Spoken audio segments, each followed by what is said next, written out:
Tigilan natin ang pagsisinungaling at kasinungalingan. Pangalawa, ang audit ng COA ay ginagawa taon-taon sa loob ng 5 taon.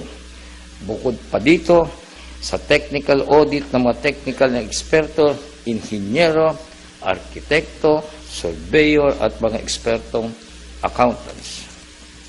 Sa loob ng 5 taon, 10 audit ang ginawa nila at wala silang nakita ng anuang anomalya.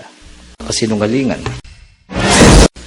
Ano ba ang katotohanan sa Makati City Hall Building 2? Ang amin pong mga engineers mismo, nakita nila sa kanilang inspection, kasi nag-inspection naman sila, na pagkakumpleto ng Phase 3, no, and this was after spending about 1.5 billion, project habitable na and ready for use. And yet, nagkaroon ng Phase 4 and Phase 5 na kung saan nag-appropriate ang City of Makati ng more than 1 billion pa rin.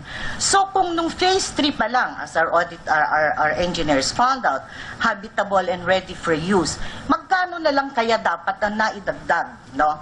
Bakit may 1 point something billion pa? Tolerable corruption.